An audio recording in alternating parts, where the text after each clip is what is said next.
It's Pavel here from Emersoft, and in this video I would like to talk about the bulk import of Emersoft Books application.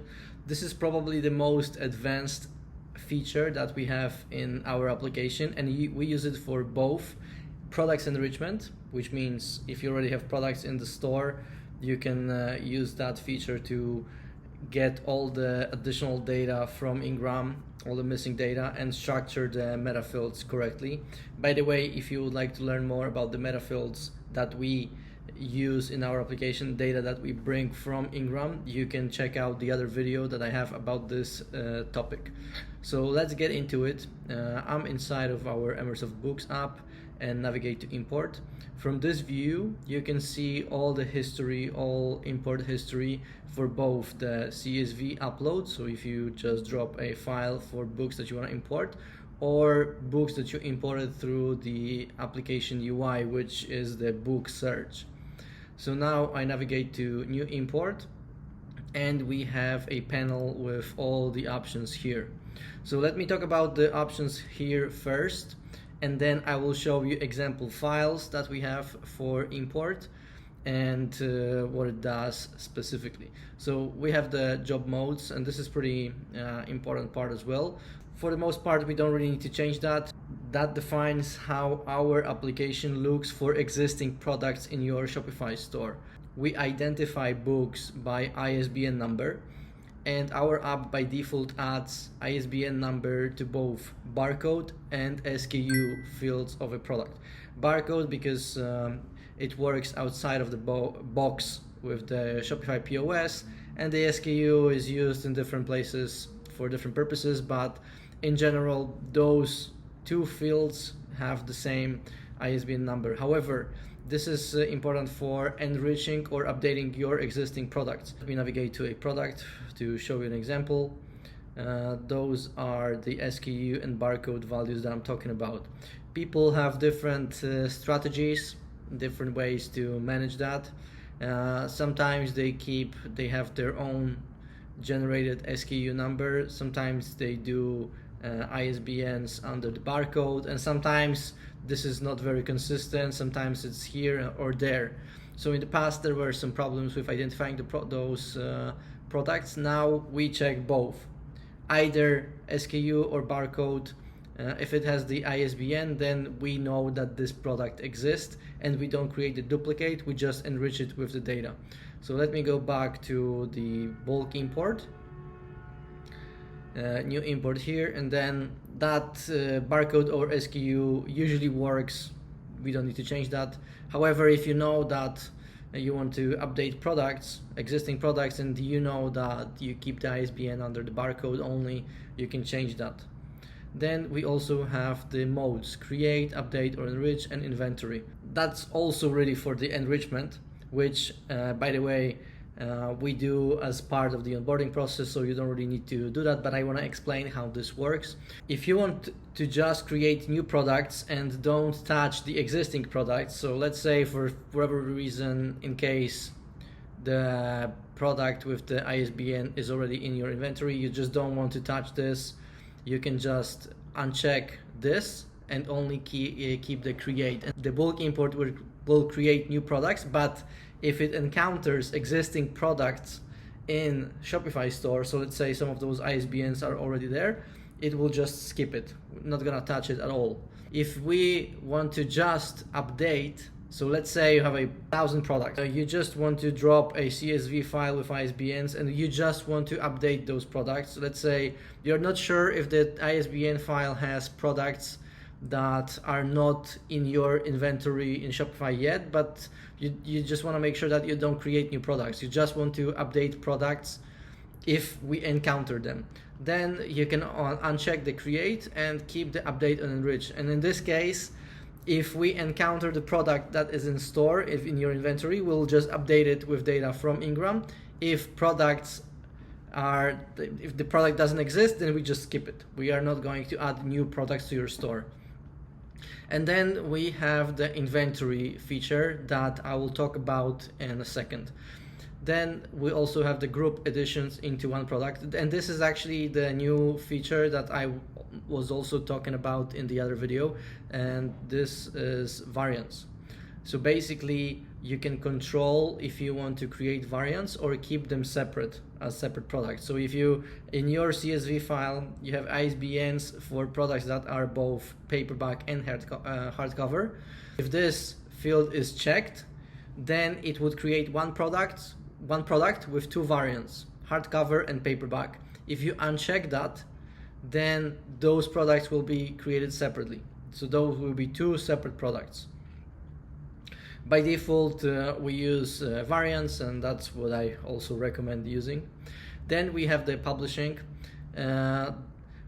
When you drop a CSV file with products that you want to add to the store, you can also define here what's going to happen after those products are added. By default is a draft, but you can activate them through our bulk import, and you can also publish them directly to wherever sales channels you have available in your Shopify store. So straight after importing products, they can be published and activated. Here, preserve status for existing products. This is also for enrichment. So if you are updating products that already exist in your Shopify store, by default we keep the status as it is. So if the product is encountered, is found in the inventory, but is currently in draft, then we will just keep it in draft. If it's inactive, we keep it inactive.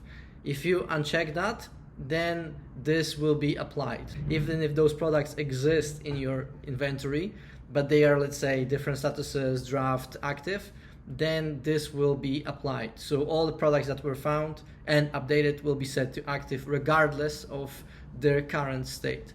So through our bulk import, you can actually do a lot of bulk actions for your products in Shopify that are not available outside of the box in the product section. And also here the same, add additionally, or just replace channels. So that's also mostly for products that already exist in your inventory.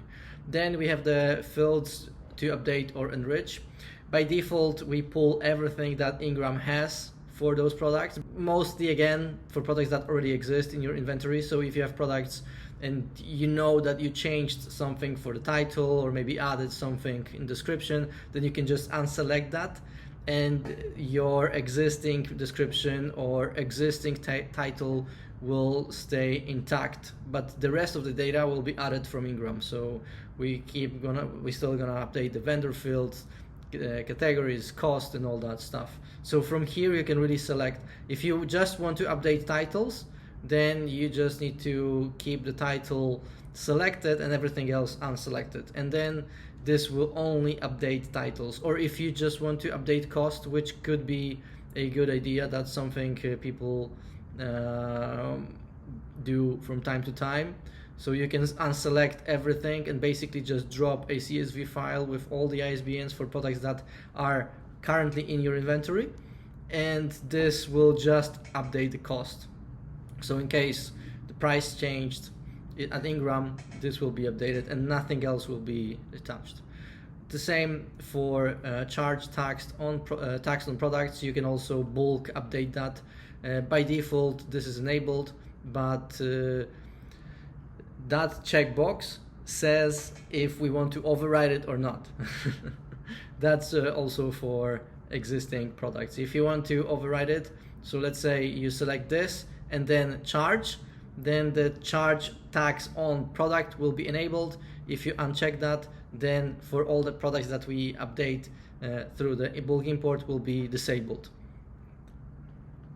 Then we have the batch level overrides. From here you can add a global tax to the entire batch. So let's say if you have books from certain collection, or maybe curated by, like, for the event, you can add a tag, let's say the event, summer, wherever, and this tag will be added to all the products that are going through that bulk import.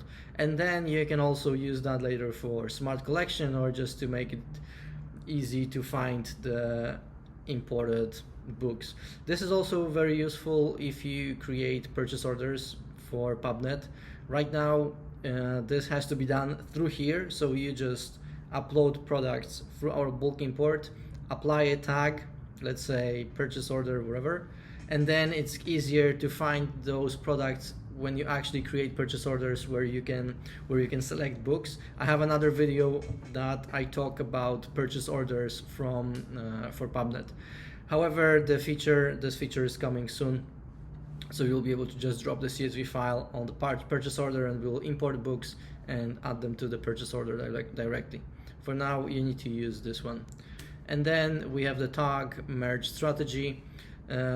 For existing products, we merge with existing tags. So if you already have any tags on your products, we will just add tags that we bring from Ingram.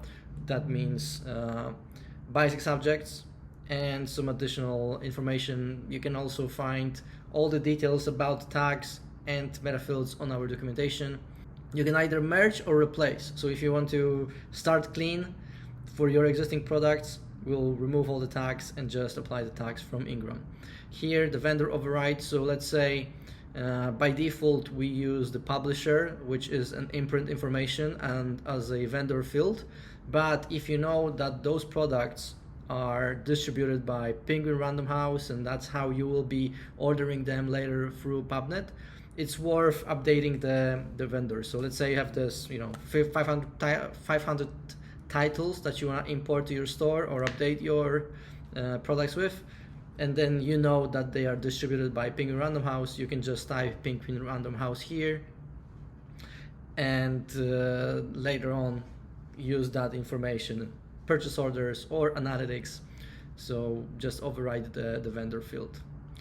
Here we also have the cost discount and percent. So let's say by default we grab a cost of the book from Ingram, but if you have better deals with the distributors or publishers, or PubNet has discount codes, and you know that by default for the most part Ingram has 40% discount on products, but you know that you're getting 50%, right? Then you can just type the discount that you get. So instead of 40, you know that those books, you have them on the 50% discount, and that will reduce the price so you can have the accurate cost in your Shopify panel. And then we have the inventory section. So if you are not planning to use Ingram fulfillment, consumer direct fulfillment, or you have a bunch of products that you know that you only fulfill from your brick and mortar, then you can just unselect this field, and we won't add the Emersoft Books fulfillment Ingram location to those products. And there will be no sync between those products and Ingram inventory in your Shopify store. But you can keep it if you are planning to use consumer direct fulfillment.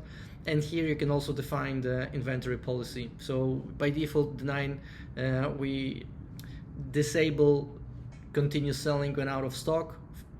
But let's say if you are adding pre-orders, so let's say you are importing 150 titles that are pre-orders, and you're planning to fulfill them through Ingram, it's a good idea to continue selling when out of stock, because those products will have stock 0. So if you want to start selling them on your store before the publication date, then you just select the continue selling when out of stock, and those orders will go to Ingram. Ingram keeps back orders for 3 months, and that's how you can handle and fulfill pre-orders.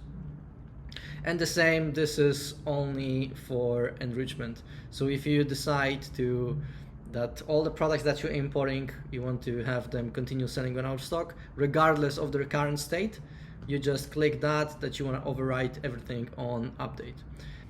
Now let me show you example CSV files, because we also get a lot of questions around that. So this is an example CSV file with quantities.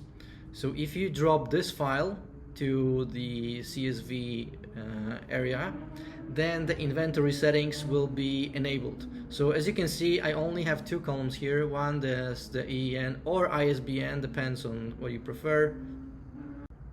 And I have all the products that I have. So let's say you place an order on iPage with Ingram, you export the purchase order and you just grab the ISBNs and the quantities.